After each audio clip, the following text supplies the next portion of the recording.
Isang tahanan na halos 16 na taon nang pinagsasaluhan. Isang mag-asawang may 3 anak na pinaniniwalaang matatag ang samahan. Ngunit sa likod ng tila ordinaryong pamilya, may lihim palang unti-unting sumisira sa pundasyon ng kanilang relasyon. At ang lihim na iyon ay hahantong sa isang trahedyang hindi na mababawi. Ayon sa mga ulat, matagal nang nagsasama sina Michael at ang kanyang asawa na tatawagin nating Aling Susan. Sa loob ng kanilang 16 na taong pagsasama, nabuo ang kanilang pamilya at nagkaroon sila ng 3 anak. Tulad ng maraming mag-asawa, hindi rin naging perpekto ang kanilang relasyon. Gayunpaman, walang sino man ang nag-akala na mauuwi ito sa isang pangyayaring ikagugulat ng buong komunidad. Ang lahat ay nagsimula nang mapansin ng isa sa kanilang mga anak ang kakaibang ikinikilos ng kanyang ina. Sa murang edad ay napansin niya ang mga bagay na tila hindi na maipaliwanag. Dahil dito, nagpasya siyang sabihin ang kanyang mga napapansin sa kanyang ama na si Michael. Sa una, ayon sa mga ulat, ay nahirapang paniwalaan ni Michael ang sinabi ng anak. Mahirap tanggapin ang posibilidad na ang taong nakasama mo sa loob ng 16 na taon ay maaaring may itinatagong relasyon sa iba. Ngunit dahil sa paulit-ulit na impormasyon at sa pagnanais na malaman ang katotohanan, ay nagpasya siyang alamin mismo ang nangyayari. Dito na nagsimulang maghinala si Michael na may ibang lalaki sa buhay ng kanyang asawa. Ang lalaking ito ay tatawagin nating alias Bogart. Ayon sa mga ulat, unti-unting pinagsama-sama ni Michael ang mga impormasyon hanggang sa dumating ang araw na nagpasya siyang sundan ang kanyang asawa. At doon na nga naganap ang hindi niya inaasahang matutunghayan.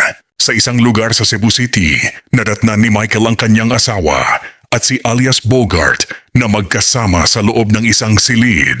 Ayon sa investigasyon, dito na sumiklab ang matinding emosyon. Ang mga sumunod na pangyayari ay naganap sa loob lamang ng ilang sandali. Nagkaroon ng marahas na komprontasyon. Sa gitna ng galit at matinding emosyon, nasaksak si alias Bogart at nagtamo ng mga sugat na kalaunan ay naging sanhi ng kanyang pagkamatay. Nasugatan din si Aling Susan sa parehong insidente. Agad na rumisponde ang mga otoridad matapos makatanggap ng ulat. Dinala sa ospital ang sugatang babae habang isinailalim naman sa investigasyon si Michael. Kalaunan, siya ay inaresto at nahaharap sa kaukulang kasong kriminal kaugnay ng nangyari. Ngunit matapos kumalat ang balita, mabilis ding umani ng sari-saring reaksyon ang insidente sa social media. May ilang netizens na nagpahayag ng simpatiya kay Michael dahil sa matinding pagtataksil na kanyang naranasan. Gayunpaman, may iba ring nagpapaalala na ang pagtataksil at ang paggamit ng karahasan ay magkaibang usapin at ang anumang krimen ay kailangang dumaan sa tamang proseso ng batas.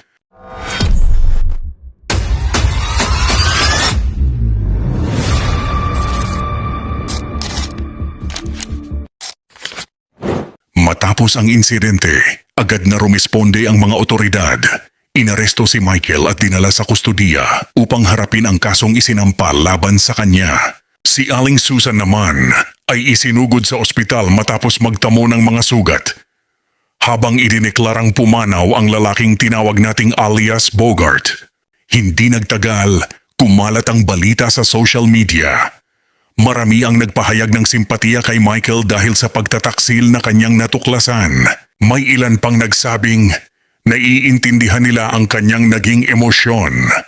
Ngunit may iba ring nagpapaalala na hindi dapat humantong sa karahasan ang anumang problema sa relasyon. Sa huli, ang pinakamalaking naapektuhan ay ang kanilang 3 anak. Sa isang iglap, nagbago ang kanilang buhay. Ang kanilang ama ay nakulong. Ang kanilang ina ay nasugatan at isang tao ang tuluyang nawala ng buhay.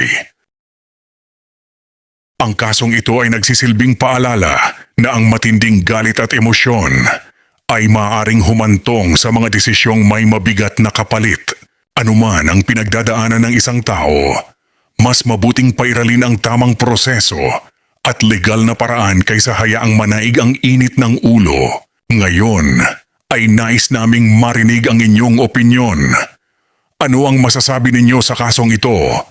Ibahagi ang inyong saloobin sa comment section. Ngunit panatilihin nating magalang at may respeto sa lahat ng panig. Maraming salamat sa panonood. Huwag kalimutang mag-like, mag-subscribe at i-click ang notification bell para sa mas marami pang crime report at documentary videos.